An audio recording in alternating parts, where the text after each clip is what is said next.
예, 수양에서만 자주 뵙다가 이렇게 또 회당에서 뵙는 게 제가 2017년도 왔더라고요. 그러면 몇 년입니까? 한 8년? 8, 9년 됐나요? 예, 한 8, 9년 만에 또 오랜만에 왔습니다. 일단 본문 읽고 또 다른 말씀과 또 교제를 나누도록 하겠습니다. 오늘 본문은 창세기 33장 16절로 20절입니다. 창세기 33장 16절로 20절입니다.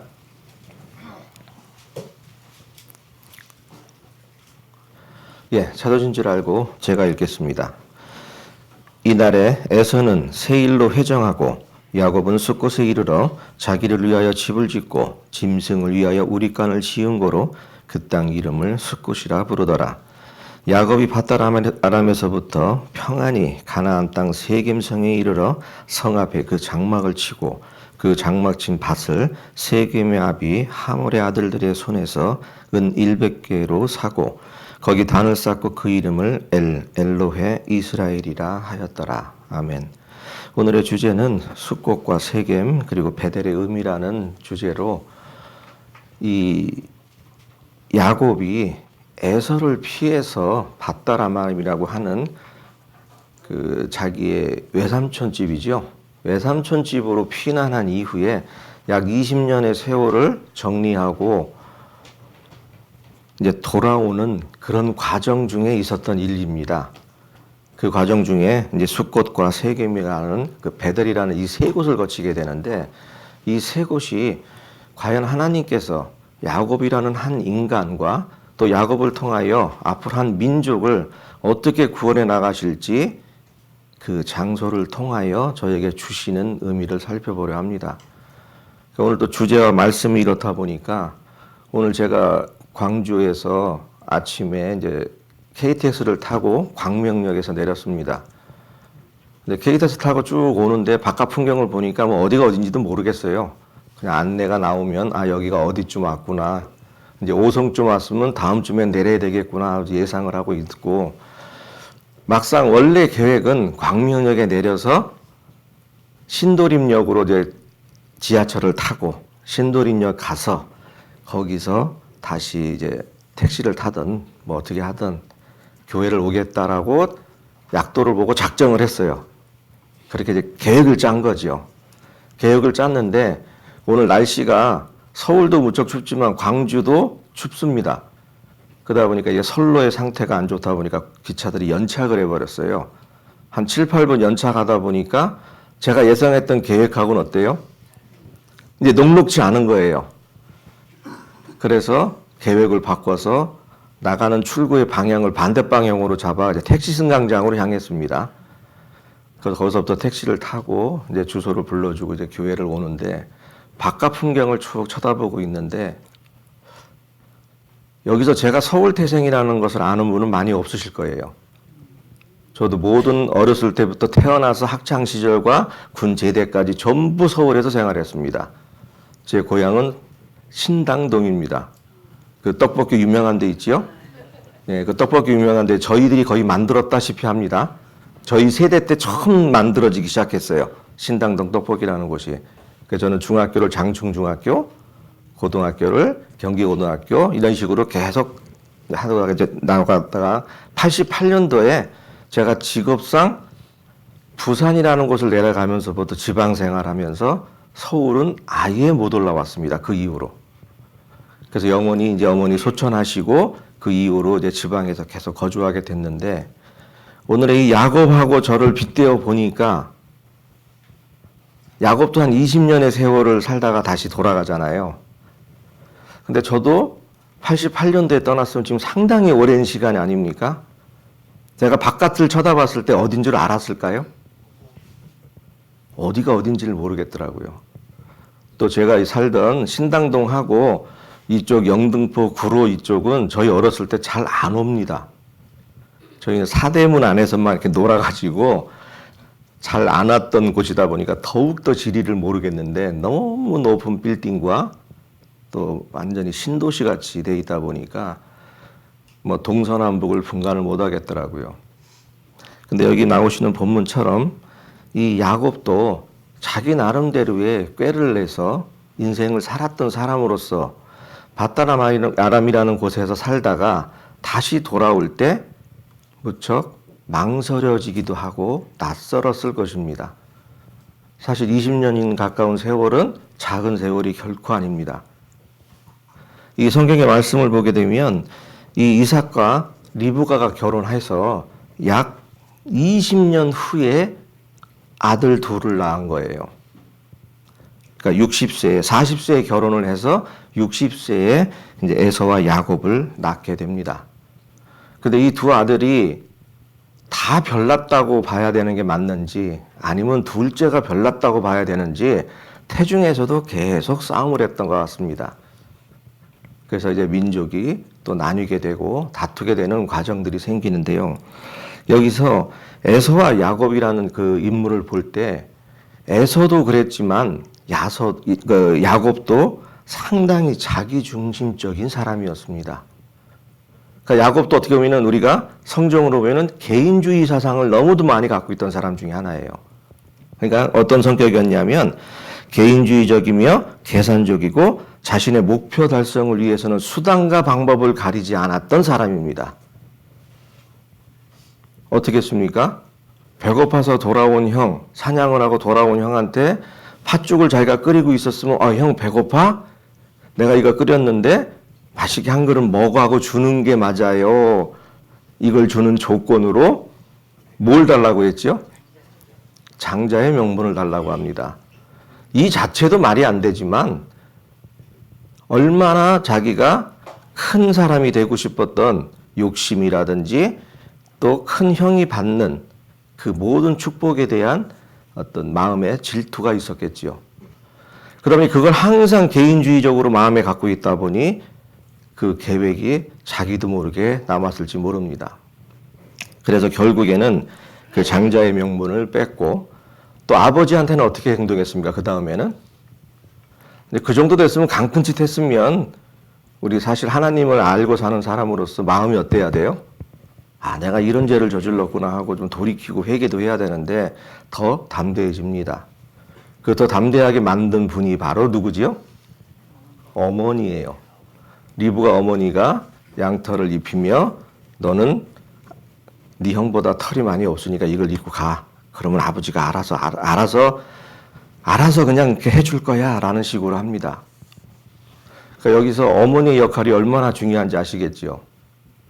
자녀가 예쁜 거는 좋은데 저도 자녀가 이제 큰 자녀는 장가를 갔고 둘째 자녀가 이제 결혼을 해야 되겠지만 품 안의 자식이라는 말이 있지 않습니까? 그러니까 저도 서울 살 때 항상 어른들에게 들었던 말은 자식 사랑은 겉으로 해라 속으로 해라? 속으로 해라. 근데 그걸 알고 제대로 하시는 부모가 많이 없더라고요. 왜 이렇게 자꾸 자녀들이 예쁜 짓 하면은 금방 어떻게 되죠? 밖으로 표가 나. 그 아빠는 어떻게 해요? 딸을 보면 더 많이 표나고 엄마는 아들 보면 더 많이 표가 나. 그러니까 똑같이 예쁜 짓을 해도 아빠는 더 딸한테 더 이쁨을 많이 느끼는 것 같습니다. 그래서 아버지 보고 보통 보면 딸 바보라고는 말들을 많이 하는데 근데 여기 이제 야곱이 리브가라는 어머니 옆에서 봤을 때 그 딸의 존재 같은 그러니까 지금 요즘 말로 보면 개냥이라고 아시죠? 개냥이. 고양이인데 고양이는 절대 사람하고 가까워요, 안 가까워요? 고양이를 키워보신 분은 알겠지만은 고양이는 주인을 집사로 알고 상당히 도도하게 행동합니다. 불러도 안 옵니다. 강아지는 부르면 오는데 고양이는 부른다고 오는 것이 아니라 자기가 필요해야 옵니다. 이런 식으로 야곱은 어머니 옆에서 계속 어머니 시중 들고 어머니 치마폭에서 살고 있었죠. 이제 그러다 이 자기 중심적인 사람이 결국 아버지까지 속이는 일로 인해서 이제 큰 형 야곱이 어떻게 됐습니까? 그래 장자의 명분은 장난이었다고 치자. 그거는 뭐 팥죽 한 그릇에 그럴 수 있다고 쳐. 형제끼리 뭐 농담도 할 수 있고 그러다고 치자. 그런데 이제는 진짜 아버지한테서 자기의 장자의 명분을 모두 뺏어버렸습니다. 그러니까 즉 거기서 놀라운 것이 뭡니까? 하나님으로서 내놓은 축복은 한번 선포되면 어떻게 된 거지요? 취소가 될 수가 없다는 진리가 나옵니다. 그리고 저희가 예수 그리스도의 구원을 받게 되면 저희의 상태와 저희가 살아가는 상태에 따라서 저희의 구원이 취소가 되지는 않는다는 것이죠. 저희 상태에 대한 것은 하나님께 버림을 받지 않지만 저희가 이 땅에서 선택한 것에 대해서 죄를 다시 선택한 것에 대해서는 분명히 이 땅에서 저희가 회개라는 마음의 돌이킴도 있어야 하며 계산이라는 회개를 하셔야 합니다. 다윗도 자기가 선택했던 것에 대해서 틀림없이 그 땅 사는 동안에 벌을 받습니다. 그러니까 백성의 수를 세했을 때도 너는 어떤 벌을 받을 것이냐 선택을 했고 밧세바를 범했을 때도 그 밧세바의 몸을 빌어서 난 아이가 죽게 됩니다. 그러니까 즉 구원받은 저희가 죄를 지음으로 인해서 그 구원이 취소되고 다시 수월로 내려가는 것이 아니라 지옥으로 가는 것이 아니라 저희는 이 땅에 살면서 제 마음이 불편하면 여기 사는 동안 지옥이겠죠. 분명히 주님은 천국은 여기 있다 저기 있다 하지 않으셨습니다. 우리의 마음에 있다. 그러니까 저희는 죽어 그분 앞에 가지만 이 땅에 사는 동안 제 마음이 계속 불편한 거예요. 바로 야곱의 인생이 그랬던 것입니다. 하나님의 은혜로 태어났지만 자기 스스로 욕심과 자기 중심적 사상으로 살다 보니 항상 마음이 불편했던 거예요.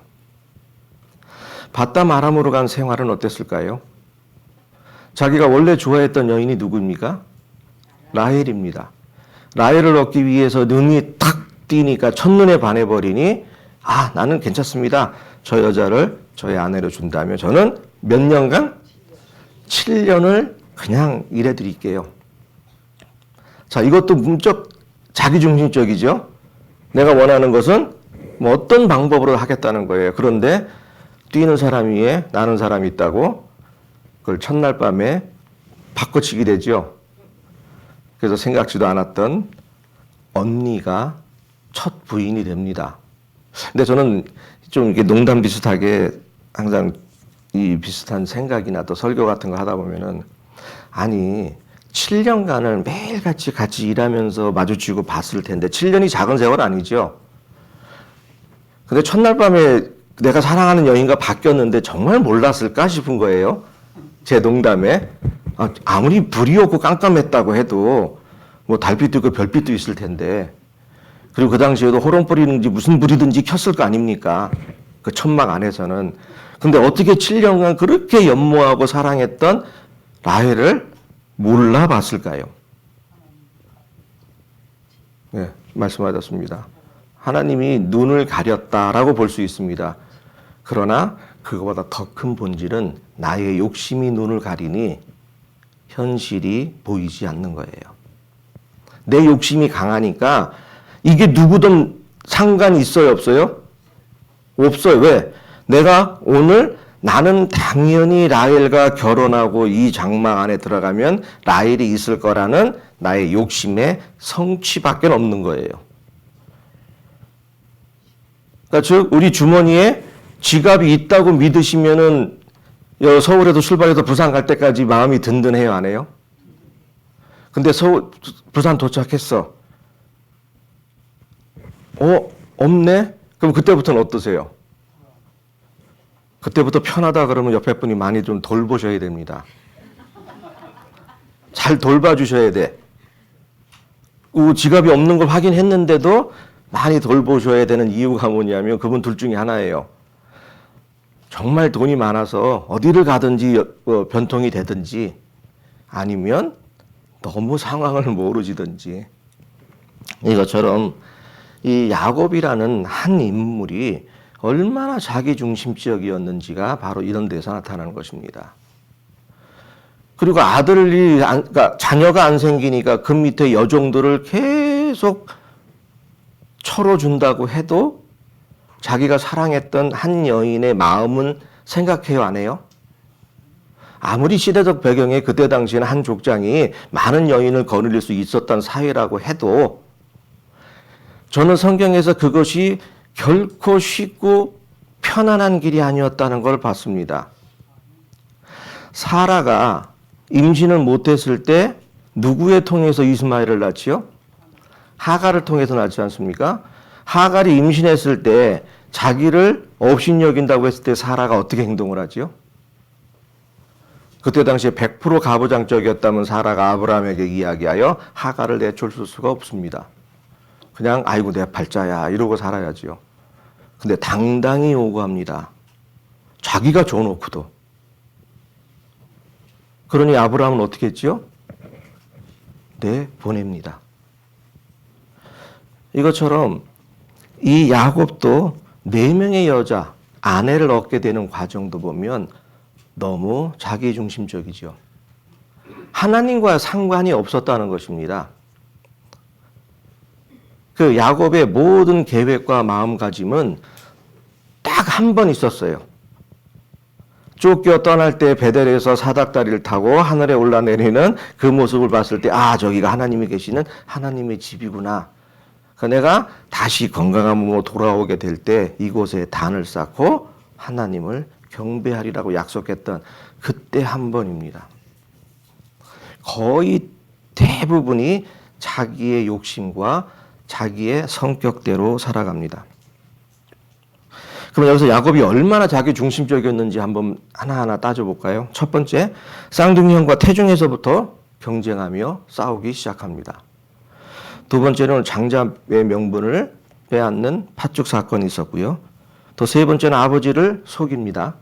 네 번째는 외삼촌 라반의 집 생활이 정상적이지 않았습니다.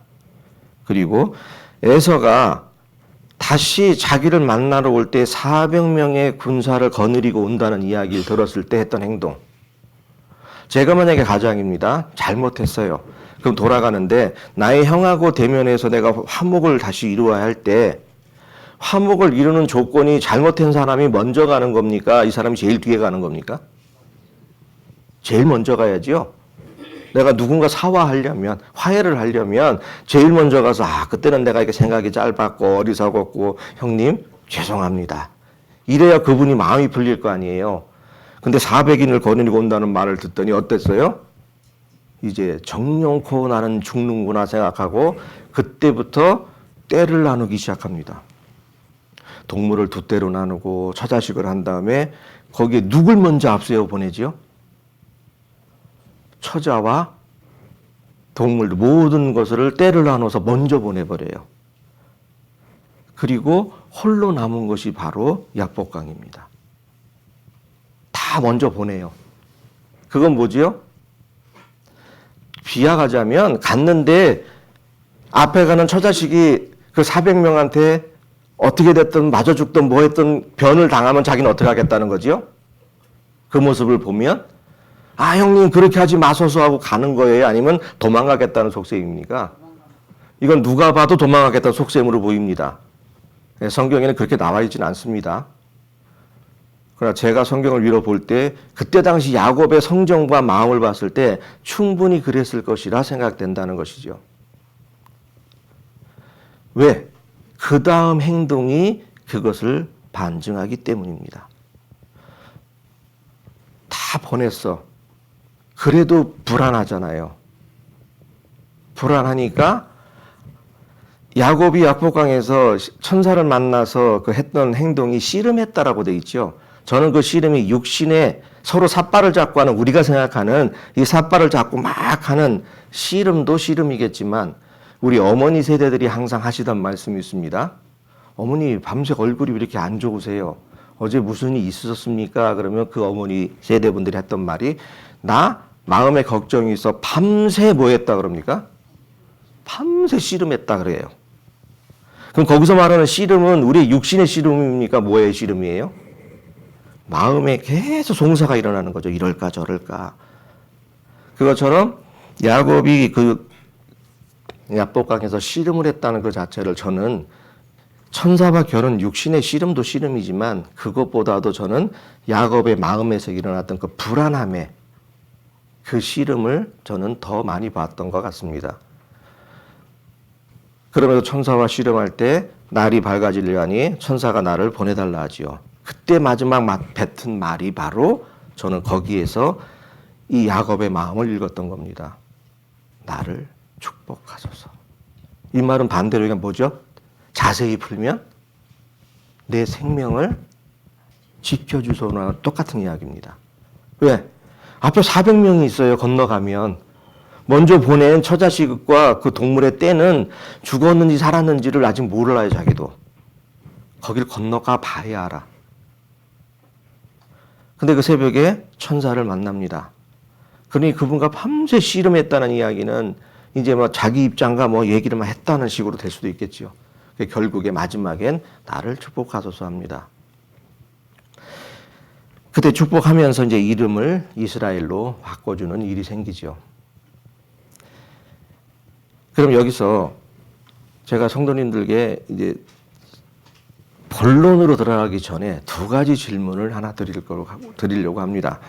첫 번째, 야곱도 자기 중심적으로 살면서 모든 것을 생각하며 사고하고 자기 이득을 취하여 그렇게 살아가다 보면 이 세상을 살다 보면 다툼이 생길까요? 안 생길까요?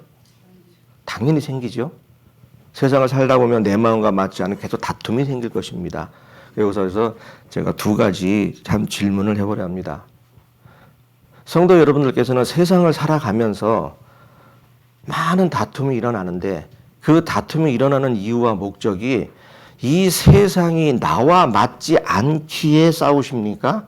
아니면 이 세상이 하나님과 맞지 않기에 싸우십니까? 이것은 전혀 다릅니다. 또 하나의 질문은 가족과 부부, 친구 간에도 다툼이 일어납니다. 부부 간에도 싸움하지요. 오늘 아침에도 싸우셨는지도 모릅니다. 이 중에. 근데 이제 얼굴 감추고 표정 관리하면서 아무 일 없는 것처럼 앉아 계실 수도 있어요. 근데 그 부부가 서로 사랑해서 만난 부부가 다퉈요. 네가 옳으냐, 네가 옳으냐 막 다툽니다. 그 다툼의 이유가 상대방이 나와 맞지 않기에 싸우십니까? 그 상대방이 하나님에 맞지 않게 행동하기에 싸우십니까? 이 삶의 방식은 전혀 다릅니다. 야곱의 삶의 방식이 바로 그런 거였었어요. 모든 것을 다투고 싸웁니다. 내 것을 요구할 줄도 압니다. 라반의 집에서 나올 때도 당당히 요구하고 자기의 몫이라고 요구하며 자기를 쫓아온 외삼촌 라반에게도 당당히 이야기하지요. 내가 당신 것을 훔친 것이 있다고 하면 난 여기서 죽어도 좋다. 찾아보소서 여기서. 그렇게 당당했던 사람이지만 그 자기의 욕심과 모든 것을 쟁취하는 과정이 과연 나를 위해서였느냐 하나님을 위해서였느냐는 것입니다. 혹시 여기 앉아 계신 성도님께서는 지금까지 살아왔던 모든 신앙생활과 인생 중에 나를 위해 싸우셨습니까? 하나님을 위해 싸우셨습니까? 바로 숫꽃과 세겜과 베델의 의미가 그것입니다. 숫꽃이 무엇이고 세겜이 무엇이며 베델이 무엇인지. 왜 하나님께서는 그렇게 자기중심적이었고 남의 상황과 남의 마음이라든지 남의 입장은 전혀 고려하지 않고 개인주의, 철저한 개인주의로 살았던 야곱을 하나님께서 어떻게 바꿔가시는가, 그것을 장소를 통해 보여주셨다는 이야기입니다.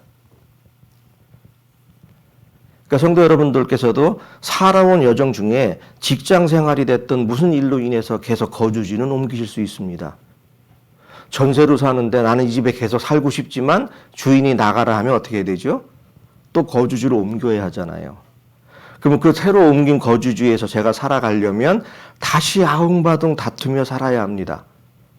이웃들과 사귐도 있어야 하고 다툼도 있어야 합니다. 그러나 그 모든 것의 기본이 과연 나를 위한 것이냐 하나님을 위한 것이냐는 것이죠.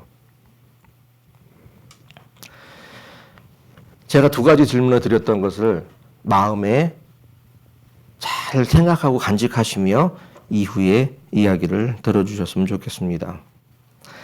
야곱의 나이 약 91세 때 요셉을 낳습니다. 그럼 바담 아람으로 쫓겨갔다기보다 도망을 간 거지요. 도망갔던 나이는 얼마 정도로 예상하십니까? 약 77세입니다. 그럼 지금 우리가 생각하는 나이와 살았던 연수는 뭐 별 차이 없는 것 같아요. 야곱도 147세에 돌아가시니까 뭐 지금보다 한 4, 50년 더 살았는데 뭐 큰 차이는 없는데 지금의 나이와 빗대어 봤을 때 91세의 아들을 낳으면은 상당히 고령이잖아요. 그리고 결혼도 안 한 상태에서 자기 외삼촌 집으로 도망을 갈 때 나이가 건 80세였습니다. 77세. 그건 성경에서 계속 나이를 역지적해 보면 알 수 있습니다. 그러나 제가 시간상 그것은 계산을 해드리진 않겠어요. 왜냐하면 대충 말씀만 들어도 아실 테니까. 애굽에 흉년이 들었을 때 돌아갔을 때 바로 왕 앞에 가서 본인이 직접 간증했던 이야기죠. 나이를. 내가 고생이 많고 험한 세월을 살았는데 그 나이가 몇 살이다? 130살이다 라고 이야기합니다. 그럼 거기서 130에서 바다 마람에서 생활했던 기간 빼고 뭐 하면은 나이들이 대충 얼추 나와요. 그리고 요셉이 총리 대신이 됐던 나이가 30세였습니다. 그렇게 해서 역주산에서 계산을 하게 되면 약 77세로 나옵니다. 77이 나이가 먹을 때까지 철이 있었다 없었다? 없었다는 거죠. 오로지 내 거. 나를 위해서만 사는 것. 그러니까 생명 주시고 호흡, 그러니까 저희들도 기도를 하지요. 생명 주고 호흡 주고 저를 주관하시는 주님을 위해 오늘도 내가 무엇을 일을 하며 어떻게 하나님을 기쁘게 할꼬. 그러나 여기서 틀린 것이 있다는 것입니다. 우리는 어떻게 하나님을 기쁘게 할꼬가 이루어질 수가 없는 동물입니다. 우리가 무엇을 한들 하나님을 기쁘게 하실까요? 그것이 아니라 우리는 여호와로 즐거워하면 되는 피조물일 뿐입니다. 그 여호와로 풍족히 즐거워하며 그 마음 안에서 그 안에서 충분히 거할 때 그때 저희는 하나님이 기뻐하시는 거죠. 저희를.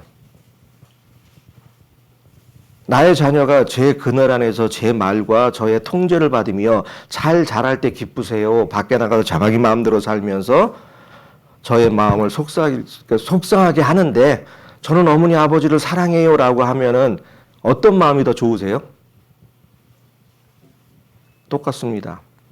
우리는 여호와를 즐겁게 해드릴 방법은 없습니다. 왜? 그분은 우리가 손으로 지은 것을 받지도 않으시며 거기 살지도 않으시는 분입니다. 그러니 저 같은 이 피조물이 그분께 무엇을 드린들 기뻐하시겠습니까? 그러나 저는 구원받았기에 그분에게 은혜를 받았기에 그분의 마음에 합당한 자로 살아가야 하는 의무가 있어 사는 것입니다. 하나님의 백성으로 권리를 누리자고 사는 것이 아니라 그러니 저는 하나님을 기쁘게 하는 자보다 하나님 안에 하나님으로 즐거워하는 자로 살고 싶습니다. 그래야 제가 평안할 거 아니겠습니까? 기쁘지 않은 중에 기쁠 수도 있고요. 누굴 원망해야 하는데도 저는 그 안에 평화롭고 즐거워하기에 제가 그것을 능히 이길 수 있으리라 생각합니다. 그러나 그것을 하나님을 감히 피조물이 하나님을 기쁘게 할 수 있다는 존재로 알고 시작하면은 벌써 저의 교만이 나오기 시작한다는 것입니다. 어찌 한 인간이 하나님을 기쁘게 할 수 있을까요? 그 자체가 교만인 것이죠. 저는 하나님의 말씀 안에서 평안을 누리며 기뻐하며 그분이 주시는 것을 범사에 감사함으로 받고 버릴 것이 없는 것으로 여기고 살면 그분은 저로 영광을 받으시는 거죠. 제가 성도로서 경건을 찾고 믿음을 찾고 그것을 잘 지켜나가는 것으로서 하나님께 은혜를 받는 것이 아닙니다. 그분이 은혜를 주시고 싶으면 준다는 것이지요. 저의 경건이 하나님께 은혜를 받는 도구와 딜의 조건이 아니라는 거지요. 네가 경건하였기에 내가 이거를 준다가 아닙니다. 내가 너를 사랑하였기에 이것을 주시는 거지요. 우리가 경건하면 얼마나 경건할 수 있을까요? 믿음 안에 살면 얼마나 믿음 안에 살 수 있을까요? 성령 충만에 사시면 얼마나 충만 안에 사셔야 하나님의 그 만족을 충만시킬 수 있을까요? 야곱은 그걸 몰랐던 겁니다. 저 역시도 그걸 모르고 살았는지 모릅니다. 야곱이 77세에 밧다람으로 쫓겨나갈 때까지 자기의 고집대로 살았던, 그리고 또 그 외삼촌 집에서 살았던 그 생활 20년 기간, 레아를 얻는데 7년, 라헬을 얻는데 7년, 그 이후의 생활들, 이 생활을 사는 동안에도 결코 여호와 아버지 하나님을 찾은 적이 없습니다.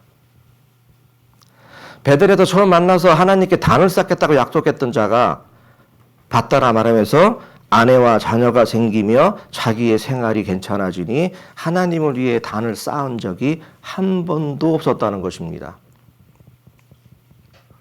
그래서 요셉을 낳고 난 이후에 하나님께서 그 마음으로 어디를 가라?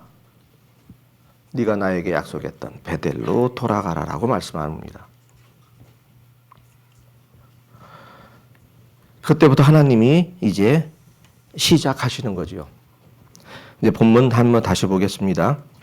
이렇게 해서 시작된 것이 이날 에서는 이제 와서 오고 에서를 만나고, 그렇게 해서 에서가 다리를 절고 오는 동생을 보니 어때요? 저게 기름기도 좀 있고 좀 이렇게 잘 살면 와서 좀 시비도 좀 붙고 괜히 뭐 때리진 않더라도 야, 너 잘 살았나 보다 뭐 이러면서라도 어떻게 하고 싶었는데 어떤 모습으로 오지요? 밤새 씨름했으면 얼굴이 어땠을까요? 얼굴도 안 좋고 좀 팅팅 부은 애가 거기서 다리는 쩔뚝하면서 옵니다. 77살에 헤어졌는데 20년이 지났으면 이제 거의 100세가 됐지요. 100세가 가긴 동생이 오는데 다리를 절고 옵니다. 그러니 형이 내 이놈을 어떻게 혼내야지 했던 마음이 부끄러웠나 보지요. 그래서 화해를 하고 화목합니다. 그래서 에서가 나랑 같이 가자라고 이야기하는데, 그래도 못 믿었는지, 그래도 아직 성정이 바뀌질 않았지요. 그러다 보니 에서 형이 같이 가자는 것을 만류합니다. 형은 형대로 가소서. 나는 알아서 또 갈게. 알아서는 아버지한테 갈게. 이렇게 이야기합니다. 그래서 형이 세일로 회정하는 장면이에요. 여기서 이제 헤어지는 거예요, 다시. 그래서 에서는 자기의 곳으로 세일로 돌아가고, 근데 야곱은 어디로 가야 되지요? 하나님께 약속했던 베델로 가야 돼요. 베델로 가야 되는데 베델로 바로 가지 않고, 베델로 가기 위해서는 제가 광주에서 서울을 오려면은 기차를 타고 와야 하는 곳들이 있지 않겠습니까? 설령 차를 몰고 오더라도 호남고속도로를 통해서 이렇게 오는 길이 있듯이 거기를 지나가야, 베델을 가려면 이렇게 지나가야 하는 곳이었었어요. 이러한 곳들이 이제 숫곳과 세겜이라는 곳을 거치게 됩니다. 네, 여기서 보면 이제 이 숫곳에서 이 야곱이 했던 것은 뭐냐면, 여기 본문을 한번 다시 한번 보십시오.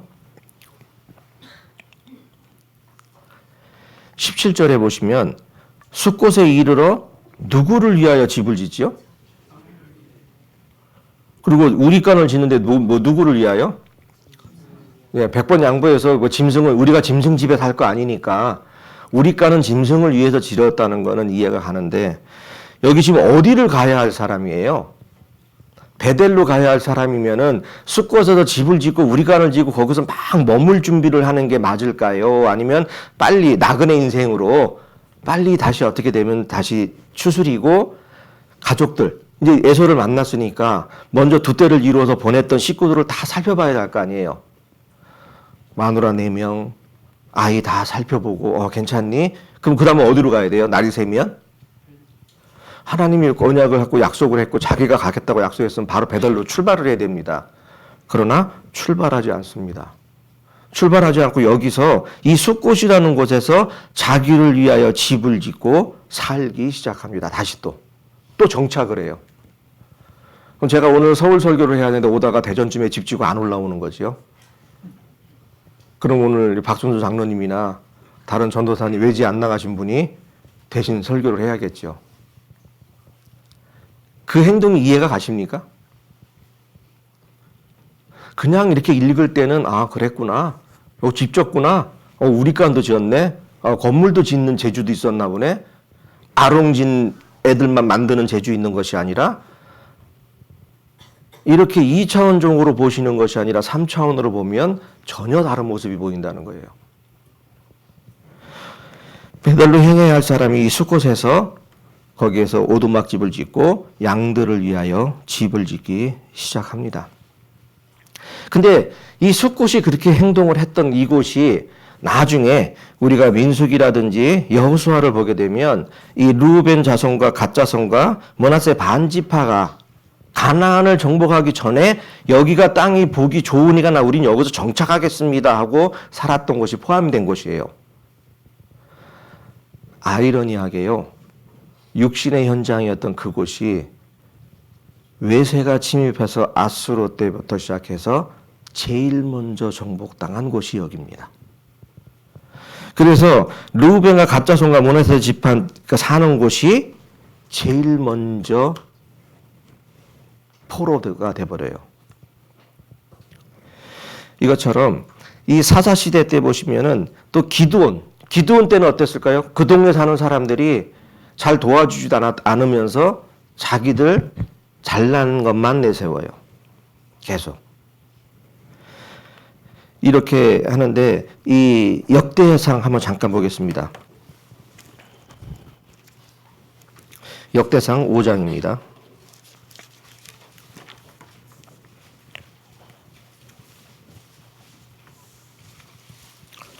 제가 말씀드린 것처럼 이 숫곳을 근거지로 해서 했던 그 세 지파가 멸망했던 장면이 나오는 건데요. 역대상 5장 25절로 26절입니다. 저희가 그 열조의 하나님께 범죄하여 하나님이 저희 앞에 멸하신 그 땅 백성들의 신들을 간음하듯 섬긴지라.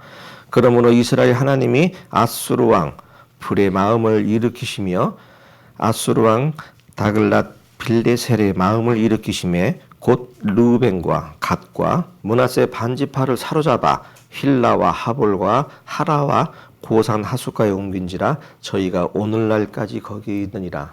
제일 먼저 얘가 멸망해 버립니다. 그러니까 여기가 살기가 좋았는가 봐요. 그러니까 야곱도 오면서 여기서 자기 집을 짓고 막 살아서 거주하고 싶었던 정도의 마음이 있었듯이 여기 이 세 지파도 가나안 정복 전쟁 하기 전에 너무 땅이 좋으니까 우리 여기서 살겠다라고 하죠. 그때 모세에게 미움을 받아 어떻게 하죠? 너희들이 전쟁 안 하고 너희들 여기 있으려고 하느냐? 그랬더니 이 세 지파가 와서 언약을 하죠. 아니요, 우리가 먼저 가서 선발대로 가서 전쟁 다 치르고 끝나면 나중에 오겠습니다라고 이야기합니다. 근데 어찌됐든 이것이 이렇게 제일 처음에 멸망을 당하게 되는 것이죠. 그러니 숫곳은 우리가 볼 때 육신적으로는 얼마든지 살기 좋은 곳이었지만 하나님 편에서 볼 때는 즉 영적으로는 결코 살기 좋은 곳이 아니었다는 것입니다. 왜? 세상에 자꾸 빠져들 수 있는 곳이었다는 것이죠. 이쯤 되면 또 비슷한 사람 하나 있지요. 아브라함 시절에 소돔성이 좋아서 자꾸 소돔성 가까이 들어갔던 롯과 같습니다. 아브라함과 둘이 똑같이 이제 너무 때가 많아져서 우린 서로 넌 어디로 갈래? 우리 땅을 정하자 했을 때 아브라함은 그런 세상의 입지 조건이 좋은 곳을 선택하는 것이 아닌데 롯은 자기중심적이다 보니 어떻게 하죠? 눈에 보기 좋은 곳으로 향해 가는 것입니다. 살기 좋은 곳.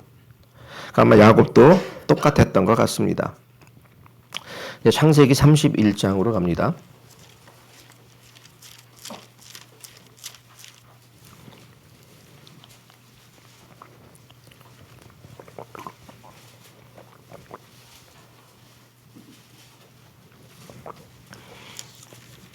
(31장) 13절입니다.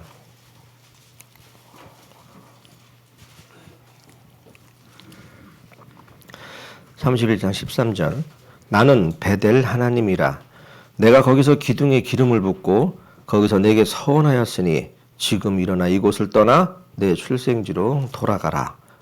그러니까 저 야곱에게 하나님께서는 네가 서원한 대로 베델로 돌아가라고 말씀을 하신 장면이지요. 이 베델은 너무도 잘 아시다시피 그 말씀 그대로 뜻이 하나님의 집입니다. 그러니까 구약 시대에는 성전을 뜻하는 것이며 지금의 신학 시대에는 이 교회와 맞다고 볼 수 있죠. 하나님의 계신 집, 교회와 같다. 또 구약적으로 보면 이 교회는 사사시대에 있었던 것처럼 우리에게 있었던 그 도피성과도 같습니다. 세상의 악으로부터 우리는 구별돼서 이곳에 영원한 대제사장이신 예수님이 계신 이곳에 피해 있으면 세상이 우리를 범할 수 있어요, 없어요? 우리의 생명을 범할 수가 없습니다. 그 영원히 저희가 피해 있을 수 있는 도피성이죠. 그러나 교회 싫다고 나가면 어떻게 되죠? 도피성에 왔는데 도피성이 그 제사장이 죽기 전에 나갔어. 그 원수가 그 사람을 잡아 죽여도 죄가 돼야 안 돼요? 죄가 안 되잖아요. 그러니 제가 성도 싫고 성도 꼴보기 싫고 교회 꼴보기 싫어서 나갔어. 그 세상 속에 살다가 배교가 돼버려.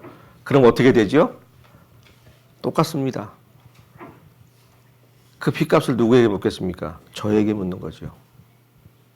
그러니 교회 안에 거하시고 하나님 말씀 안에 양육되며 하나님 품 안에 여호와로 즐거이 하며 살면 모든 값은 누가 치르셨기에 예수님이 치르셨기에 하나님은 누구에게만 질책하면 돼요. 그러니까 우스갯소리 예수님한테만 따지시면 되는 거예요. 하나님은. 쟤는 왜 저러냐? 그럼 예수님이 아니 제가 원래 그런 건 아닌데요. 그렇게 계속 우리 옆에서 하나님 우편에서 저를 중보하고 계시는 거죠. 근데 제가 여기 절이 싫으면 누가 나간다? 중이 나가는 것처럼 제가 이 도피성을 빠져나가면 우는 사자처럼 저를 삼킬 쫓아가 찾는 것처럼 저를 찾고 있다가 그 사단 마귀가 저를 취해 가도 제가 미워서 나간 사람이 벌을 받을까요? 나가서 마귀의 손에 잡힌 제가 벌을 받을까요? 그러니까 생각 잘 하셔야 된다는 겁니다. 내가 누구 보기 싫어서 교회를 나갔어. 그거는 우리가 인간적으로 보면 나를 나가게 한 사람이 벌을 받아야 되는데 그것이 아니라는 거죠. 전적으로 제 책임이 됩니다. 왜? 제가 선택했기에. 이것처럼 베델로 돌아가라는 그 약속을 제대로 지키지 못하죠. 이것은 매우 중요한 의미가 있습니다. 아담과 하와가 그랬듯이 에덴 동산 안에 있느냐 에덴 동산 밖에 있느냐는 전혀 다르다는 거예요. 아담과 하와도 범죄하기 전에 원죄를 짓기 전에 에덴 동산 안에 있을 때는 하나님과 원만히 아주 하등의 거리낌 벗은 것이 부끄럽지 않을 정도로 의식되지 않을 정도로 살았습니다. 그런 에덴 동산을 쫓겨나갈 때는 어떻게 되죠? 어제까지만 해도 벗은 몸이 부끄럽지 않았는데 갑자기 어떻게 돼요? 내가 이 모습으로 갈 수 있나? 내가 이렇게 벗은 것이 이게 맞나? 그것은 누구의 관점으로 보기 시작하는 거죠, 이제? 하나님의 관점에서 봤기 때문에 나라는 존재는 아무것도 없었기에 벗었든지 어쨌든 그건 중요하지 않았던 거예요. 그런데 하나님 중심에서 자기의 중심으로 바뀌어버리니 선악을 알게 한다는 자기 중심으로 바뀌어버리니 이제 하나님의 마음이 중요해요? 내 마음이 중요해요? 내 마음이 중요한 거예요. 하나님이 어쨌든 내가 벗으면 하나님 앞에 안 가는 거야. 즉 교회는 와야 되는데 내 마음이 불편하면 교회 와요 안 와요? 그것입니다. 내가 자기중심적인 신앙인지 아닌지는 그런 하나하나 단계가 따져보시면 답이 나온다는 거죠. 여전히 나는 구원받은 지 오래되고 말씀도 많이 들은 것 같은데 나의 기분과 나의 생각대로 모든 신앙의 여정, 성화의 과정이라고 하는 이 상태가 유지되고 있다면 나의 신분은 어때요? 하나님 보시기에는 신분이 중요할까요? 상태가 중요할까요? 그러니까 신분이라는 것은 저희가 이신칭의 받는 것입니다. 구원받는 것. 제 입으로 죄인인 것을 시인하고 예수 그리스도의 보혈로 구원받는 것. 그래서 제가 의인이 된 것. 그것은 이신칭의. 그 이후에 제가 구원받은 자로서 합당히 살아가는 삶이 있지 않습니까? 성화의 삶이라고 하는. 그것은 지금 제가 살아가는 상태. 우리가 그분 앞에 갔을 때 의의 면류관을 받고 상급을 받는 것이 신분으로 받을까요? 상태를 따라 받을까요? 신분은 이미 하나님의 자녀에게 천국에 들어가는데 그곳에 가서 너는 이 착하고 충성된 종아 너는 몇 곡을 다스려라 몇 곡을 다스려라는 저의 지금의 상태라는 것이죠.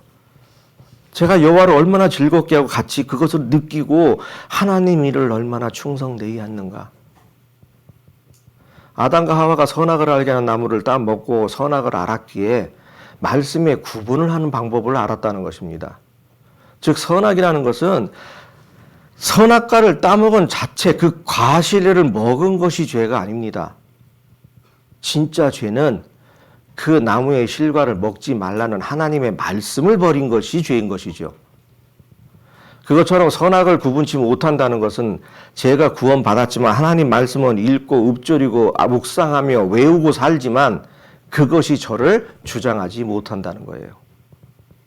말씀은 많이 알지만 어느 곳에 가서 하나님의 자녀답게 살지를 못한다는 것이죠. 그 선악, 즉 선한 것이 무엇이지요? 세상적인 도덕의 기준으로 제가 착한 일을 하며 가난한 사람에게 옷을 벗어주고 돈을 많이 건네주고 먹을 것을 주고 입혀주고 고아와 과부를 돌아보는 것도 선행입니다.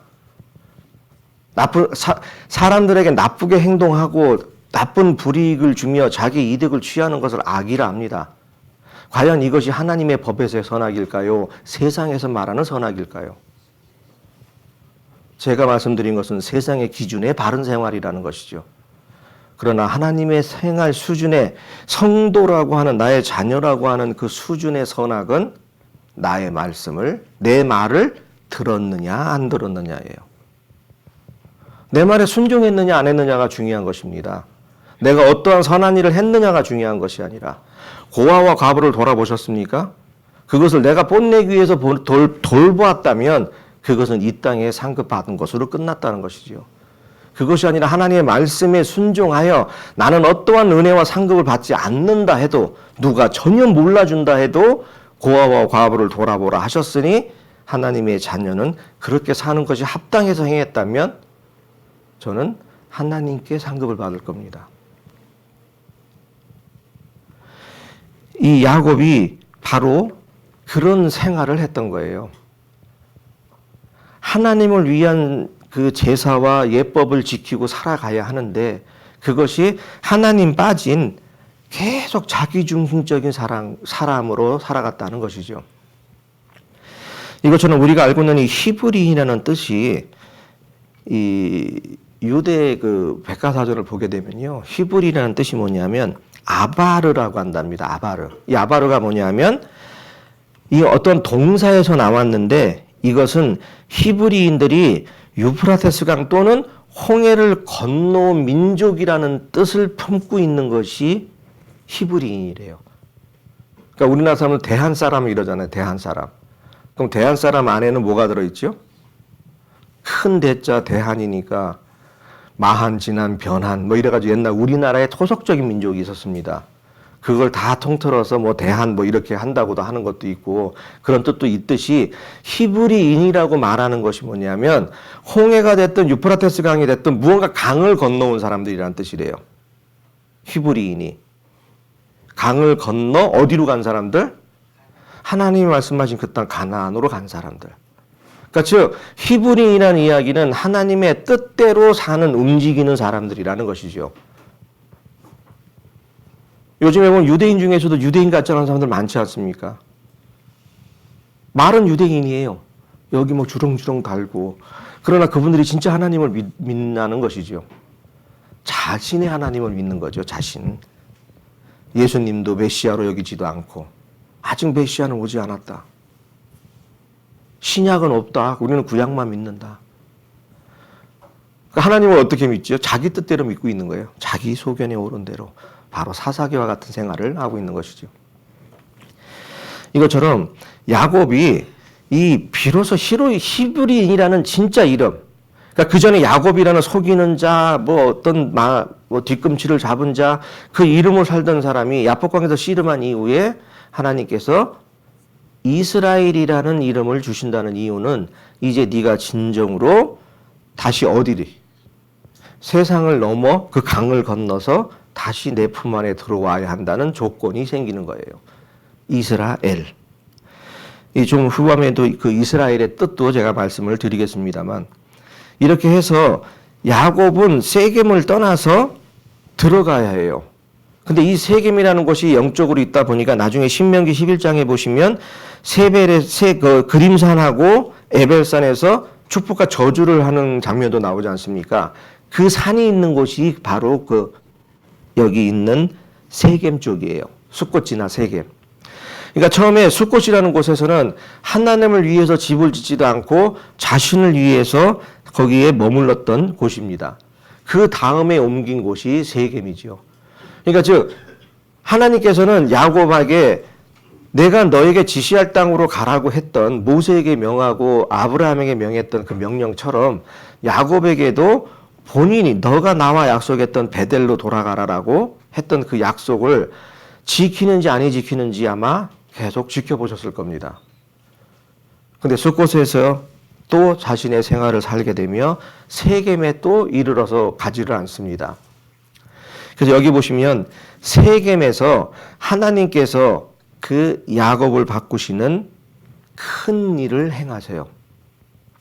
세겜에서 무슨 일이 일어나죠? 딸 디나의 강간 사건이 일어납니다. 이 디나의 강간 사건이 갑자기 일어나게 되는 것이 결단코 아니라는 것이죠.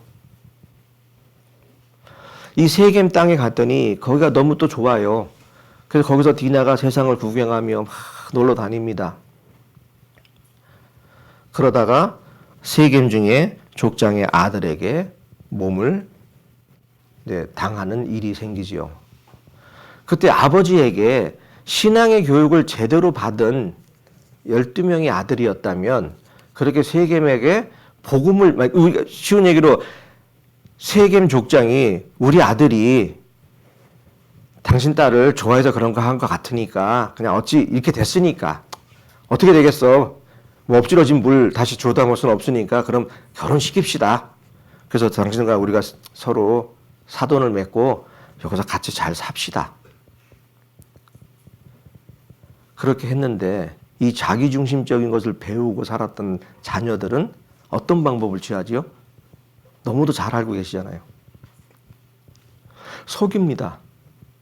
아버지가 계속 속이면서 살아왔던 것처럼 그 아들들도 속이고 그 족장에 가서 그러면 결혼하려면 우리와 같은 입장이 돼야 돼. 하나님을 믿는 사람이 돼야 돼. 그 증거는 다 할례를 받는 거야. 그러니까 너희들 남자는 다 할례를 받아. 그리고 자기 자신은 할례를 받았기에 며칠째 되면 제일 아픈 걸 알 거 아니에요. 어느 때 되면 제일 아파서 기동을 제일 못한다는 걸 알고 있어요. 바로 그때 기습을 합니다. 그래서 그곳의 남자를 다 죽이죠. 하나님 보시기에 좋았을까요? 아, 얘네들이 내 뜻을 전하기 위해서 자녀가 되려면은 할례를 받아야 된다는 걸 전하기 위해서 저렇게 하는구나. 기뻐하셨을까요? 결단코 아니라는 거죠. 즉, 저희가 복음을 전할 때도 마찬가지입니다. 하나님 말씀의 복음을 전할 때도 내 뜻과 내 생각이 맞다고 생각해서 전하는 것은 아니라는 거죠. 오로지 하나님 말씀 안에 맞는지, 내가 복음을 전하는 자로서의 행동과 모든 것이 맞는지, 이것이 중요하다는 것이요. 그렇게 잘못 뿌려진 씨앗은 결단코 제가 지금 저도 구원받은 지 34년째인데요. 34년 동안 구원받아 교회 생활을 하면서 봤을 때 잘못 뿌려진 씨앗들은 구원해서 나 구원받았어요. 전도 집회에서 뭐 구원받았어요. 구원 간증 못 떨어지게 합니다. 예수님의 보혈로 구원받고 저는 영원히 멸망하고 천국 갑니다. 그러고 남아서 있는 경우가 많이 없더라고요. 그러면 우리가 세상에 전해주는 구원이 잘못된 걸까요? 그분이 했던 구원 간증이 잘못된 걸까요? 아닙니다. 애초부터 씨가 잘못된 것이죠. 하나님의 말씀을 전하고 싶은 제 마음보다도 부패했는지도 모른다는 것입니다. 그러기에 그 전에 듣던 씨앗이 건강하지 못한 것이죠. 우리는 한 열매를 위해 살아갑니다. 열매 맺는 삶을 위해. 그럼 열매 맺을 삶을 살기 위해서 하면 열매가 맺혀지지 않으면 보통의 대부분의 사람과 대부분의 공동체는 열매가 맺어지지 않을 때 그 다음에 하는 행동이 무엇입니까? 왜 열매가 맺어지지 않는지에 대한 문제점을 찾는 것이 아니라 열매 맺어지지 않는 것에 대한 지탄의 대상을 찾아요. 이게 보통 인간의 생리랍니다. 그래서 이런 교회든지 회사든지 학교든지 학교도 담임 선생님이 막 얘기를 해요. 요번 기말고사에서는 우리 반이 전 경교에서 1등 했으면 좋겠어, 우리 반이. 근데 만약에 1등이 안 됐어. 우리 반이 한 3등밖에 안 됐어요. 그러면 그 아이들이나 선생님들이 모여서 앉아서 무슨 얘기 할까요? 우리가 왜 1등이 안 됐는지를 열심히 연구해서 우리가 다음번에 어떻게 해서든지 1등을 해보자 할까요? 아니면 누구 때문에 1등이 안 됐는지 그 사람을 색출해낼까요? 이게 인간의 생리라는 거예요. 그러니 우리가 살면서 어떠한 열매를 맺지 못합니다. 그러면 누구의 지탄일까? 개인이었던 공동체였던. 그러면 열매가 맺히지 않으면 그 전 단계가 무엇이 잘못된 것이죠? 열매가 맺히질 않아. 그럼 그 전 단계는 뭘 해야 돼요? 씨가 잘못된 거 아닐까요? 씨가 잘못 심어졌으니 나무가 자라지 않고 나무가 자라지 않은 열매가 안 생긴 거잖아요. 그러니 열매가 맺히지 않으면 서로 앉아서 너 잘했니 내 잘했니 네가 너 때문에 이래가 아니라 우리가 무엇은 어떤 씨를 어떻게 하나님 보시기에 잘못 부른지를 살펴서 그 씨부터 바꿔야 돼요. 근데 살폈더니 씨도 확실해. 정말 확실한 씨를 뿌린 거 맞아. 말씀 안에. 그런데도 안 열렸어. 그럼 뭐가 잘못된 거죠? 그 전에? 바로 밭입니다. 밭. 그래서 씨 뿌리는 비유가 나오는 거예요. 이 씨 뿌리는 비유의 네 가지. 옥토, 길가, 돌밭 막 나오잖아요. 이것이 자칫 잘못, 그러니까 두 가지, 그러니까 성경의 뜻은 여러 가지를 내포하고 있습니다. 그러니까 너무 한쪽으로만 치우치면 이 땅에 씨 뿌리는 비유가 옥토하면 어떤 사람은 신앙을 시작할 때부터 옥토의 마음으로 끝까지 옥토로 가는 사람. 열매가 맺지 않은 사람은 시작부터 돌밭과 길가 가시덤불에 뿌린 것 같아서 그 사람은 원래 가시덤불 같은 사람이 아니라 그것도 맞아요. 그것도 그렇게 해석이 될 수 있는데 저는 다른 측면으로 보는 해석이 뭐냐면 거기에 나오는 가시밭, 돌밭, 길가, 옥토 이 네 가지가 바로 남의 마음이 아니라 저의 마음이라는 거죠. 바로 제 마음이라는 겁니다. 제가 옥토일 때는 씨앗이 정확한 씨앗이 뿌렸다면 제가 잘 자랄까요? 안 자랄까요? 근데 우리는 성경을 읽어도 어떤 누구 중심적으로 읽어요? 내 중심적으로 읽다 보니까 그래 봐봐 저 형제 저 봐봐 여 가시덤불 딱 그거네 세상 제리 야 맞잖아. 저는 그런 마음 없을까요? 저한테 돈 준다면 싫어할까요? 돈 더 많이 버는 곳 있으면 안 갈까요? 아니 돈 버는 게 죄는 아니지 않습니까? 뭐 훔치고 뺏지 않는다면 제가 성실한 노력을 한다면 이것처럼 결단코 마음 바친 남의 마음이 아니라 그 네 가지의 유형은 바로 제 마음입니다. 즉 제 마음이 되듯이 성도 여러분의 마음이라는 거죠. 그럼 열매가 맺히지 않으면 씨를 본다 했습니다. 씨도 확실해. 그럼 그 다음에 밭을 보라 그랬어. 밭이 멀쩡하지가 않았어. 그럼 누구 원망할 정신이 어디 있어요? 제 밭부터 정신 차리고 다시 갖고 와야지. 다시 밭갈이를 해야죠. 물도 주고. 그 뿌린 씨앗이 많은 열매 맺을 수 있도록. 근데 이 어리숙한 인간들이 내 마음을 보고 내 씨를 보는 것이 아니라 남의 마음과 남의 씨 때문에 내가 안 됐다라고 이야기한답니다. 그리 하나님은 제 뒤에서 이러고 계시요. 야, 너 34년 됐다는데 도대체 언제까지 내가 너를 말씀을 이렇게 해서 너가 그걸 바뀔까? 그러나 우리가 은혜로 받아들이는 것이 그분은 지치지 않고 은혜롭게 기다려 주신다는 거죠. 제가 변화하기까지 수도 없는 말씀과 수도 없는 감동과 수도 없는 주위의 친구를 통해서든 성도를 통해서든 누구를 통해서든 아니 자녀의 입을 통해서든 나의 부끄러운 행동을 드러나게 하여 나를 바라보고 고치게 하신다는 거예요. 그 사건이 바로 디나 강간 사건이었습니다. 아버지가 악하게 속이고 막 그렇게 살았어요. 근데 그 사람들은 그게 죄인 줄 알아요? 몰라요? 항상 그러고 살았으니까. 아니 야곱이 그렇게 예뻐했고 제일 사랑했던 라헬은 어떤 사람이었죠? 하나님을 섬기는 것이 아니라 자기 남편을 따라 도망 나올 때 뭘 훔쳐갖고 나왔어요? 맞습니다. 돈이나 땅 문서 좀 훔쳐오지. 이왕이면 남편 좀 어디 가서 사업할 때 좀 보태게. 그 어쩌게 쓸데도 없는 거 드라빔을 갖고 나와. 그러니까 즉 시집 가는데 남편을 위한 지혜라 지식을 쌓고 신혼 살림을 하기 위해서 그 신혼살림에 합당한 부부로서의 살 수 있는 그것을 배우고 간직하고 나오는 것이 아니라 자기 집에 살던 못된 습관을 그대로 갖고 나오는 거죠. 이 드라빔을 훔쳤다는 것은 그런 의미가 됩니다. 자기 아버지 라반에서 그 배운 그대로 이것을 믿고 사는 것이 옳은 줄 알고 드라빔을 훔쳐갖고 나와요. 그래서 하나님께서는 그 드라빔이 어떠한 것인지 경고하기 위하여 라반이 추적하게 만드십니다. 그것을 끝까지 뒤지지요. 근데 어떻게 속이지요? 내가 잘못했나이다. 그때라도 회개했다면 라헬은 베델에 들어가서 살기 전에 죽지 않았을 것입니다. 4명의 아내 중에 라헬, 그 회개하지 않고 반성하지 않은 라헬, 제일 먼저 죽습니다. 우연이었을까요? 이런 부모 밑에서 컸던 12명의 아들들이 악해져서 세겜에 있는 자녀들을 싹 죽여버립니다. 그때 이제 어떻게 되죠? 정신이 번쩍 들었던 거예요, 야곱이 이제.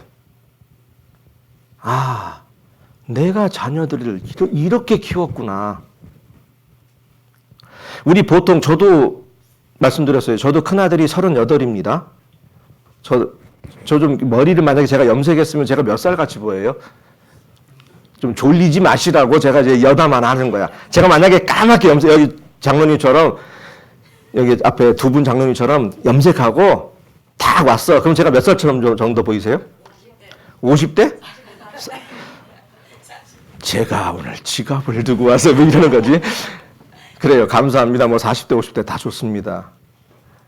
근데 제가 이제 그 전에 염색을 했어요. 왜냐면 너무 막 이게 하얗게 다니는 것도 안 좋고 해서. 근데 제가 이제 뇌졸중 증세로 한 3번을 쓰러진 다음에 그때 병원에서 자꾸 눈이 마비가 와요. 저는 뇌졸중이 오면 이상하게. 다른 쪽은 괜찮은데. 그래서 병원에서 이제 전남대 그쪽 저를 담당했던 그 신경외과 과장님이 염색하지 마십시오 그러더라고. 그게 자꾸 안 좋은 성분이 들어갈 수도 있습니다. 그 다음부터 제가 이제 염색을 전혀 안 합니다. 근데 염색했을 경우에 참 어리게 봐주셔서 감사한데 제가 올해 64입니다. 그러니까 저도 이제 정년 몇 년 안 남았습니다. 저도 64인데 64살을 사는 동안 여기 앉아 계신 지금 제가 쭉 둘러보니까 청년 자매들 학생 몇 분 빼놓고는 거의 다 장성한 자녀를 두거나 아니면 그 장성한 자녀가 시집장가를 가서 있는 경우들도 많으실 거예요. 다 그 정도 돼 보이시니까. 여기서 자녀가 학교를 다니며 학생 시절에 다니며 내 치하에 있으면서 잘못했을 때 내가 이 아이를 잘못 가르쳤다라는 것에 대한 가슴의 통람이 더 크십니까? 아니면 내 아들 내 딸이 시집장가 갔는데 시집장가 가서 잘못 살았을 때 내가 저 아이들을 잘못 가르쳤구나라는 것을 느끼는 것이 더 크십니까? 어떤 게 더 크세요? 부모로서? 내 자녀가 한 가정을 이루어서 나갔는데 잘못 사는 모습 보잖아요. 그때 더 통탄을 느낍니다. 내가 진짜 내 아들, 딸들을 이렇게밖에 못 가르쳤던가. 내 아들이 처갓집 가서 망나니처럼 살면은 누구 욕해요? 내 아들 욕하겠어요? 저를 욕하겠어요? 제 딸이 시집을 갔는데 자기 그 친정집을 욕먹일 짓을 하고 다녀. 시댁에서. 그러면 시댁에서 우리 딸을 욕하겠어요? 절 욕하겠어요? 지 아버지는 못 온다고 전도사 한답시고 다니면서 지 딸 교육은 이따구로 시켰다냐. 그래요? 안 그래요? 이거 세상 만사합니다. 이거 모든 게 그래요. 그렇듯 야곱이 디나의 강간 사건으로 인하여 자기 아들들이 악하게 행동한 것을 보며 땅을 치고 후회하는 겁니다. 내가 이런 자였구나. 내가 자녀들에게 이런 교육을 시키고 이런 아빠밖에 안 됐었구나라는 걸 느낀 겁니다. 철저하게. 성도 여러분께서는 자녀들에게 무엇을 남겨주시고 싶으십니까? 저는 저희 자매와 항상 나누는 이야기가 있습니다. 왜 나이가 있다 보니까 이제 언젠가는 엊그저께 부산에 그 이진서 목사님 장모님도 소천하셨죠. 그래서 저도 장례식장 다녀왔습니다만 96세에 돌아가셨다고 해서 기쁠까요? 우리가 세상적인 말로? 96세 됐으니까 우리는 뭐 하나도 안 슬퍼. 안 그렇잖아요. 아니 내 부모님이 100세 아니라 200세에 돌아가신다 그래도 슬프지요. 그것처럼 우리의 인생을 살아가면서 자녀에게 무엇을 남겨주느냐 그것이 아니라 저도 이제 언제 하나님이 취해 가실지 모르기에 저희 자매와 항상 기도하며 나누는 이야기가 그것입니다. 내 자녀들에게 돈과 재물과 어떤 것을 남겨주는 것보다 어떤 지혜를 남겨주는 것보다 자신 스스로 나의 하나님을 알고 섬기는 것을 넘겨주는 것이 최고다. 나의 하나님. 여기 앉아 계신 성도 여러분께서는 서울 생명교회 하나님을 믿고 계십니까? 나의 하나님을 믿고 계십니까? 야곱은 이스라엘에 그때 하신 이스라엘이란 말이 없지요. 그래서 그랬는지는 모르지만 하나님께서는 그 당시에 모든 백성들에게 나타나실 때 아브라함의 하나님, 이삭의 하나님, 야곱의 하나님이 이렇게 말씀하지요. 근데 그것은 지금이나 그때나 지금이나 동일합니다. 지금도 여기 앉아 계신 모든 성도님들 하나의 이름을 부르며 하나님께서는 나는 너의 하나님이라고 하십니다. 다 싸잡아서 그냥 우리 하나님이 아니라 공장에서 나오는 참치 캔처럼 다 똑같은 은혜와 똑같은 도장이 지키는 것이 아니라 우리는 각기 내가 어떻게 구원받아 신분을 이루고 상태를 이루어 살아갔는지에 따라 저의 하나님이 주신 은혜와 능력은 달라진다는 거죠. 이것처럼 저는 저희 자녀들에게 그것을 물려주려 합니다. 너의 하나님을 가져라. 아버지가 이렇게 믿었다고 너는 그렇게 사는 것이 아니라 네가 철저히 하나님과 동행하며 하나님이 주신 은혜를 경험하며 살아라. 우리 아버지는 이렇게 살았더래요. 그게 무엇이 중요합니까? 내가 어떻게 사느냐가 중요한 것이지. 에스겔서에 분명히 말씀하십니다. 아비의 죄로 아들을 벌하지 아니할 것이며 아들의 죄로 아비를 벌하지 않겠다. 자기의 죄로 죽는 거예요. 자기의 죄로. 이것처럼 그것을 느끼게 되는 것이죠. 시간이 벌써 12시 6분이 다 돼가네요. 디모데전서 1장 19절 보면 이렇게 말씀하지요. 믿음과 착한 양심을 가져라. 이 믿음이라는 것은 믿음이 우리는 어떻게 보면은 누군가를 어떤 대상을 확실히 신뢰하는 것을 믿음이라고 볼 수 있지요. 그런데 믿음은 철저히 외부로부터 오지 않습니까? 믿음의 주에 온전케 하시는 이는 하나님이시기 때문에 그 믿음의 주인이신 그분이 제 안에 들어와야 외부적으로 들어와야 저는 믿어요. 믿기 시작해요. 그분에게 믿을 만한 뭐가 보여야죠. 그렇죠? 아무리 사랑하는 애인이 나 믿어 한들 믿음이 가는 행동을 안 하면 믿지 못하지 않습니까? 똑같아요.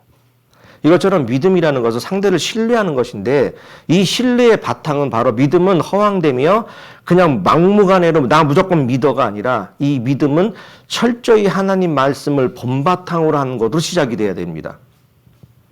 하나님 말씀을 믿지 않으면 그건 믿음이 아니라는 것이지요. 내가 그냥 생각하는 나의 마음의 부적일 뿐이에요. 부적. 내가 이걸 갖고 있으면 편하고 갖고 있지 않으면 불안한 것. 그러나 우리는 내가 갖고 있고 갖고 있지 않고 하는 것이 아니라 하나님은 항상 우리의 마음속에 있지 않습니까? 이것처럼 이 믿음이라는 것은 그분 말씀 안에 내가 충만하고 그분으로 즐거워하며 사는 것이 믿음이라는 것이죠. 그러니 오직 의인은 뭐로 삽니까? 그러니까 이 믿음이 바로 하나님 말씀이라는 거예요. 막 허황된 거, 이상한 어떤 능력이나 그게 아니라 하나님 말씀이 충만했을 때 내가 그분을 믿으니 나는 그 물 위를 걸어갈 수 있으며 세월도 즐겁게 갈 수가 있다는 것입니다. 왜? 말씀에 내가 너와 항상 세상 끝날까지 함께 하겠다는 그 말씀을 믿으니 제가 그분이 저와 함께 하는 것을 믿지 그 말씀 자체를 믿지 않는다면 제가 어찌 믿음이 생기겠습니까? 그분이 저와 함께 한다는 것을. 그러니 믿음은 결단코 허황된 것이 아닙니다. 믿음은 그분의 말씀을 신뢰하는 거죠. 그랬을 때 말씀이 충만하면 어떻게 될까요? 디모데전서 1장 19절 착한 양심이 자연적으로 나온다는 거죠. 모든 우리 사도행전에 나오는 것처럼 세상 사람들에게 모든 사람에게 동일하게 준 양심이 아니라 악한 사람도 양심이 있습니다. 착한 사람도 양심이 있습니다. 그런 하나님께서 동일하게 준 양심이 아니라 구원받은 백성에게만 주시는 특별한 착한 양심. 이 특별한 착한 양심이 바로 세상을 넓기 이롭게 하고 빛이 되고 소금이 되고 이렇게 살으라는 것이 아니라 제가 빛과 되고 소금이 될 수 있는 방법은 딱 하나입니다. 말씀이 충만할 때 이루어질 수 있습니다. 제가 아무리 소금 되고 싶고 빛 되고 싶어도요, 안 됩니다. 저는 죽을 때까지 빛이 돼본 적도 없고 소금이 될 수도 없을 것입니다. 그분이 제 안에서 능력을 보일 때, 그분의 능력이 나올 때 저는 그분의 빛을 투영하는 그릇밖에 안 되며 그분의 능력이 나오면 소금 그릇밖에 안 되는 것이지 제 자신이 그릇이며 그 존재가 아닌 제가 빛인 주체가 되고 소금인 주체가 될 수가 없다는 것이죠, 저는. 그러나 우리는 마태복음 5장 말씀에 착각할 수 있다는 것입니다. 너희는 이미 세상의 빛이요 너희는 이미 세상의 소금이라. 이 말씀 때문에 내가 소금이고 빛인지 착각하고 산다는 것입니다. 저는 결단코 소금이고 빛이 될 수가 없다 이것입니다. 그분의 능력에 사로잡혔을 때 제가 그분의 도구에 그분의 쓰임에 예 제가 여기 있나이다 하고 그대로 쓰임 받았을 때 성령의 열매가 저를 통해 나오는 거 아니겠습니까? 제가 어찌 사랑한다고 얼마나 사랑할 수 있겠습니까? 제가 충성한다고 얼마까지 할 수 있을까요? 오래 참는다고 얼마나 참을까요? 자비양선? 얼마까지 할 수 있을까요? 그 한계가 어디까지? 너무 모호하잖아요. 사랑? 얼마나 해야 성령의 열매에 만족하는 사랑입니까? 그것이 아니라 저는 그분의 속성인 성자 하나님으로부터 이 땅을 지키고 너희를 보호하며 나를 증거하고 하나님의 말씀을 증거하라고 보내주신 성령 하나님이 저 안에서 나올 때 저는 그 열매가 나온다고 봅니다. 이것을 뉘우치기 시작한 거예요. 여기 창세기 34장 보면은 칼로 하몰과 그 아들 세겜을 죽이고 디나를 세겜의 집에서 데려오고 야곱의 여러 아들들이 그 시체들이 성으로 가서 뭐 했냐면 죽인 것으로 끝난 게 아니라 노략까지 해버립니다. 노략하였으니 이는 그들이 그 누이를 더럽힌 영거라. 아무리 그리스도인이 내 저걸 했다고 해서 가서 그 집을 싹 죽이고 불태우고 하면은 맞을까요? 이것이 인간의 본성이기에 주님께서 이 땅에 오셔서 육신대의 이 땅에 말씀이 육신대에 오신 이후에 그분이 삶을 통해서 보인 증거가 뭐지요? 원수가 너를 미워하거든 오리를 가자 어떻게 하자? 심리가. 원수가 송사하다가 속옷을 나면 어떻게 해라? 겉옷까지 줘버려라. 원수가 네 오른팔만 치면 어떻게 해라? 자, 여기 앉아 계신 모든 성도님들은 제가 앞말하면 뒷말 나왔죠? 제가 아하면 어했고 쿵하면 짜겠습니다. 근데 진짜 우리 아까 디모데전서 1장 19절 말씀처럼 믿음과 선한 양심을 가진 자로서 한 번이라도 그렇게 산 적이 있었을까요? 한 번이라도. 그 말씀은 아는데 그 말씀을 들어서 아는데 한 번이라도 그렇게 살아본 적이 있을까요? 내 이웃을 내 몸과 같이 사랑하라. 내가 너를 사랑한 것 같이 사랑하라.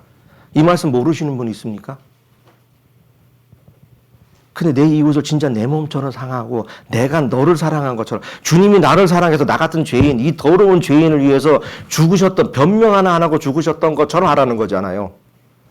그렇게 한 번이라도 살아본 적이 있냐는 거죠. 그니 얼마나 말씀을 아는 것과 믿는 것이 하나 되지 않았다는 것. 에베소서 4장 말씀처럼. 우리가 말씀을 아는 것과 믿는 것이 하나가 돼야 그리스도의 자녀로서 장성한 분량으로 살아가는데 말씀 아는 것 따로 믿는 것 따로예요. 알지. 예수님이 그렇게 하라고 했지. 성령 받으라며. 받았지. 그 성령 받아서 뭐 저 마음을 지키는 호신경으로만 쓰시냐는 거죠.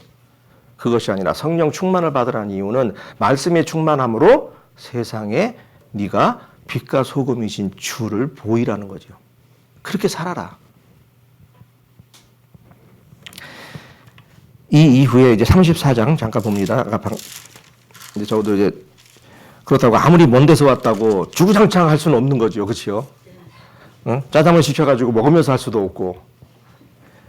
어차피 말씀은 정리는 해야 될 것 같습니다만 오늘 드린 말씀이 여기 서울생명교회 성도님들이 그렇게 못 산다고 말씀드리는 것이 아닙니다.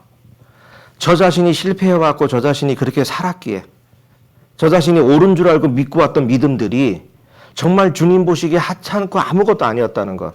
그 모든 것이 나의 중심적이었고 나의 체면 차리기였으며 나를 나타내는 일에 쓰였다는 것을 알았다라고 말씀드리는 거예요.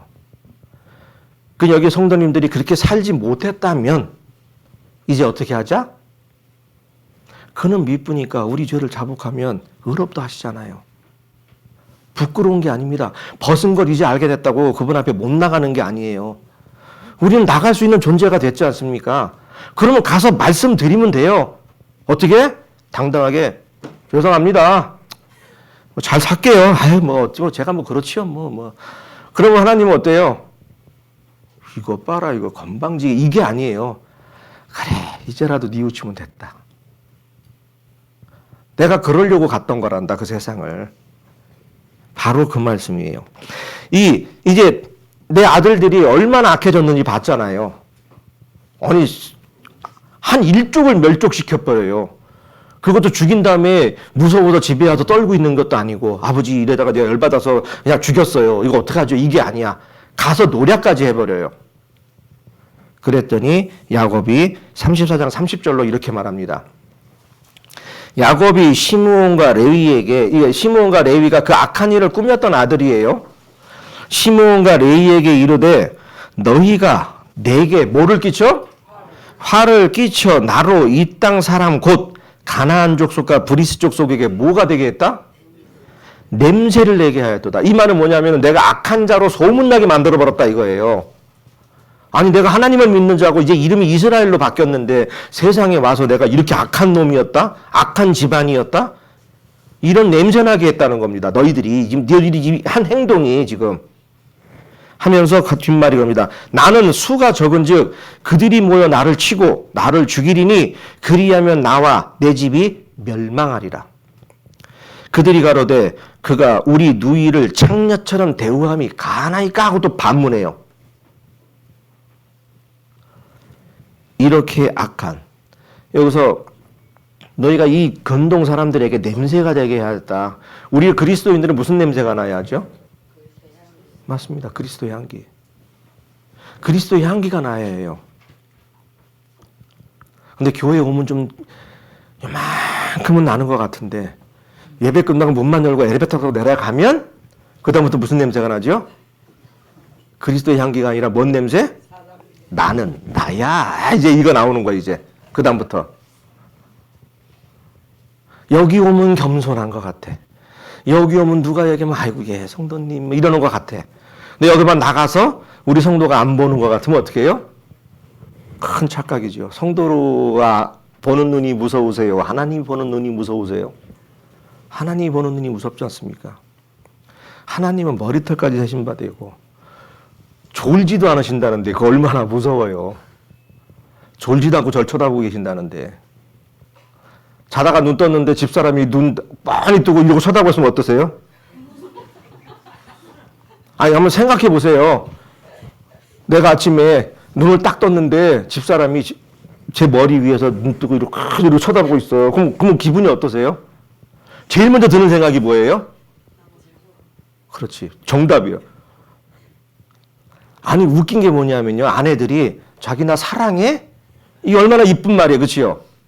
자기야 나 사랑해? 근데 우리 남편들은 무슨 생각이 드는지 아세요? 사랑해냐고 묻는데 이 뇌가 꼬여가지고 내가 뭐 잘못했나? 아니 사랑하냐고 묻는데 왜 잘못한 게 나올까요?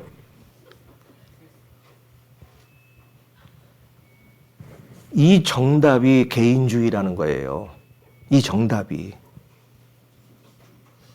남의 마음을 몰라주니까 쉬운 얘기로 자기야 나 사랑해? 그럼 뭐 어떻게 하면 돼요? 나도 사랑해. 근데 그 다음에 떠나죠. 얼만큼? 그럼 뭐라고 하면 돼요? 예, 여기 뭐 하는 만큼 땅만큼 뭐 내 주머니 돈 있는 만큼 뭐 이렇게 여러 가지도 있겠지요. 아니 잘들 살아오신 거예요. 하나님이 나에게 무언가 원하시는 게 있으면 그걸 말씀 안에 찾아가시면 돼요. 왜 자꾸 세상 딴 데서 찾아오려고 하냐고. 내 습관과 내 방법대로. 내가 살아왔던 방법대로 찾지 마시고 하나님이 나에게 너는 제가 이거를 그냥 묻는 게 아니에요. 집사람이 눈 빠이 쳐다보고 자기 나 사랑해? 이거 실제 성경에 있었지 않습니까? 예수님을 3번 저주가며 하지 하면서 부인했던 베드로에게 저 같으면 그랬을 거예요. 예수님이 잡혀가던 그 뜰 안에 불 쬐고 있던 베드로와 예수님을 팔았던 베드로와 팔지는 않았지. 부인했던 베드로와 예수님을 잡혀가면서 뜰 안에서 예수님이 고개를 돌리면서 어떻게 했죠? 눈이 마주칩니다. 그때 베드로는 마음속에 불일 듯이 회심이 일어납니다. 이거 어떻게 해야 되나? 그런 죄된 마음이 있고 그러다 보니 죄된 마음이 크니 자기 중심 사상이 되니 예수님이 내가 죽은 지 사흘 만에 부활해서 어디로 먼저 가겠다고 약속했어요? 예수님 분명히 말씀하셨어요. 내가 죽은 지 사흘 만에 일어나서 내가 너희들보다 먼저 어디 가 있겠다. 갈릴리로 가 있겠다 하면 예수님을 팔았으면 정신 번쩍 차리고 어디로 가야 돼요? 갈릴리로 가서 기다리고 있으면 돼. 근데 내 중심적 사상으로 바뀌다 보니까 하나님이 말씀하신 것도 기억도 안 나. 내 마음이 중요해. 내가 이 죽고 싶은 마음 이거 이제 지도자도 없어졌는데 누굴 믿고 가야 돼? 이것만 생각나요. 그러니 다 12제자가 어떻게 됐어요? 가룟 유다는 자살하러 갔잖아요. 나머지 11제자는 나 그냥 고향에 가서 고기나 잡을란다. 탁으로 갑니다. 그때 제가 만약 예수님 같은 제가 인간의 마음이었다면 예수님이 나타나서 베드로한테 뭐라고 했을까요? 야, 너 일로 와봐. 너 사람이냐? 나 솔직히 얘기해. 너 사람이냐? 아니 너 내가 분명히 경고했어 안 했어? 다 굴기 전에 내가 너 나를 부인한다 했어 안 했어? 우리 보통 집사람들이 남편 혼낼 때 이러죠? 내가 그렇게 하지 말라 했어 안 했어? 오늘 저녁에 친구 만나서 술 먹으라 했어 안 했어? 좀 비슷하지 않아요? 그렇게 물으실 수 있는데 40일 동안 그분은 부활하셔서 하신 일이 너희 제자들에게 내가 3년만 동안 너희들 이렇게 가르치고 했더니 세상에 내가 가르친 게 이거밖에 안 되더냐 하고 따지고 다니신 게 아니라 40년 동안 부활해서 하신 행동이 무엇이었냐면 믿음으로 다시 말씀을 의지하는 방법을 가르치고 다신 거예요. 안 믿을까봐 그 십자가에 못 박혔던 찔렸던 그 몸 그대로 오셔서 봐라. 봤지? 이제 내 말 진짜 믿겠지? 이제 믿어라. 이렇게 하시면서 마지막 결정적으로 한 것이 베드로에게 3번 물으신 겁니다. 네가 나를 진심으로 사랑하느냐? 이때 베드로는 떨려 말을 못합니다. 여기 앉아 계신 모든 성도님들에게도 지금 이 야곱의 가정처럼 교회는 나오지만 하나님 말씀을 알고 믿고는 살지만 세상 속에서 아직도 그리스도의 향기가 나지 않고 내 인간 사람이 썩어가는 시체 냄새만 풀풀 나는 그런 인생을 살고 계셨다면 오늘 저녁에 미명에 홀로 잠 하나 기도 드릴 때 주님이 나의 눈을 뻔히 보면서 물어보십니다. 네가 나를 사랑하느냐라고. 무엇라 대답하시겠습니까? 그러니 베드로가 말하는 겁니다. 주가 내가 당신을 사랑하는지를 아십니다. 이 대답이 놀라운 거예요. 주체가 내가 당신을 사랑하는 걸 압니다가 아니에요. 주께서 내가 사랑하는 거 안다는 거예요. 베드로가 느껴가는 것이 그겁니다. 개인주의 사상에서 누구의 사상으로 바뀌어가느냐? 하나님의 사랑과 하나님의 관점으로 바뀌어가는 거예요. 지금까지 나의 중심 사상으로 살으셨다면 오늘 이 순간부터라도 모든 결정과 모든 생각과 모든 행동과 말은 하나님으로부터 나와야 합니다. 그것이 신앙입니다. 성경 아무리 많이 하고 66권을 달달 외우셔도 그것을 알고만 있는 것은 그냥 성경과 박사예요. 놀라운 것이 성경 박사들이나 신학자들이 하나님을 믿지 않는 자들이 많습니다. 그분들이 신학을 몰라서가 아니라 살아계신 하나님을 모르기에 그분과 교통하며 그분과 대화하며 그분과 같이 동행한 적이 없기 때문에 그냥 신학적인 논리로만 알고 있는 거예요. 학문적인 논리. 저는 여러분들께 오늘 말씀드리는 것이 그겁니다. 성경의 글자 속에 있는 하나님을 믿으십니까? 살아서 나와 숨쉬며 동행하며 나의 잘못된 것을 시시콜콜이 따지시지만 나는 그것이 너무 사랑스러워 그것을 일일이 대답하는 그런 관계를 맺고 사십니까? 입니다. 부끄러우니까 숨으라는 것이 아닙니다. 우리는 이미 부끄러운 거 다 보이셨잖아요. 하나님이 저희에게 실망하지 않는 이유가 뭔지 아십니까? 우리는 여전히 죄를 짓고 삽니다. 구원받았어도. 지금 죄 안 짓고 사십니까? 마음의 죄, 육신의 죄, 안목의 정령, 이생의 자랑 다 하고 살잖아요. 근데 하나님이 저희를 왜 참고 계실까요? 그 이유가 뭘까요? 혹시 생각해 보신 적 있으십니까? 저 같은 자가 하나님을 현저히 욕보이고 살고 있다면 당장이라도 쳐서 죽여서 끝내버리셔야 되는데 그 영광을 위해서 저를 이 땅에 살려놓는 이유가 무엇일까요? 단 하나입니다. 내가 죄인인 걸 알고 오셨기에. 내가 원래 더럽고 죄인이었던 걸 알고 오셨길래 저한테 더 이상 실망할 게 없으신 분이에요. 그분은 저에게 실망할 게 없으신 분이에요. 그런데 나는 내 체면이 아직도 살아서 그분의 은혜는 따먹고 싶은데 그분이 살라고 하는 말씀대로 살고 싶지 않기에 그분의 은혜와는 별개로 살면서 저는 무슨 흉내만 내요?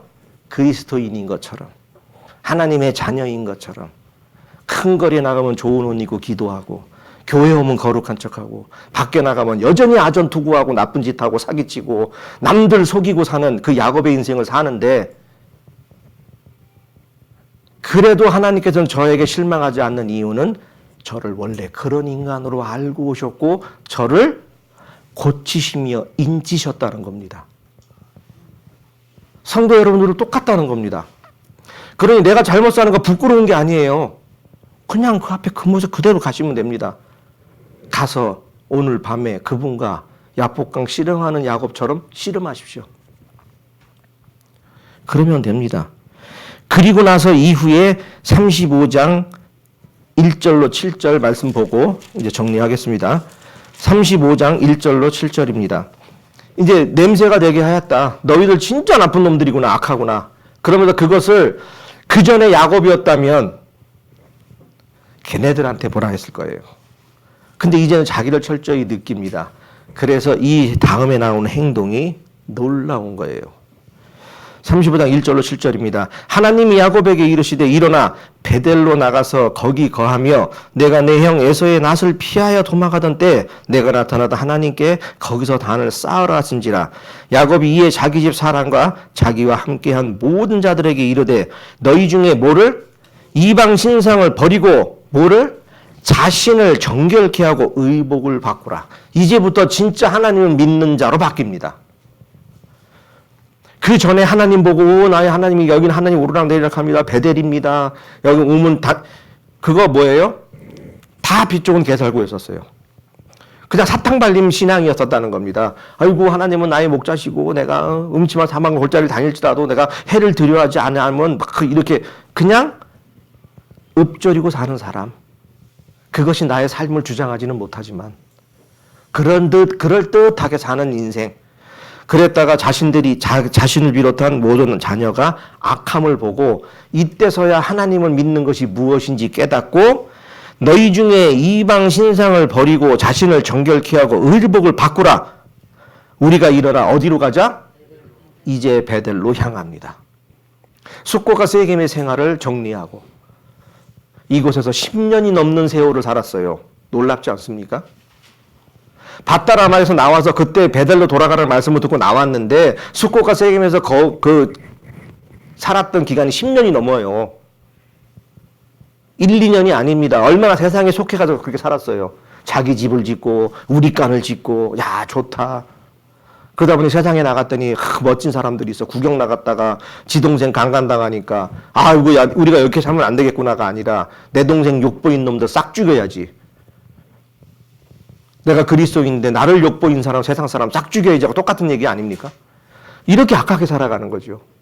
그랬을 때 하나님 말씀을 알고 바뀌어 3절에 우리가 일어나 베델로 올라가자. 나의 환난 날에 내가 응답하시며 나의 가는 길에 나와 함께 하신 하나님께 내가 거기서 단을 쌓으려 하노라.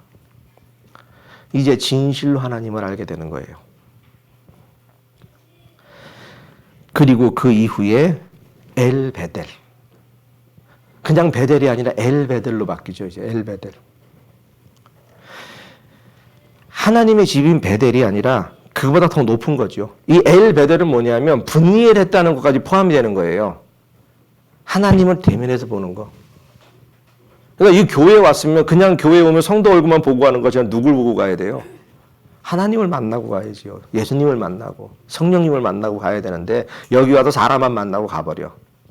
사무적으로.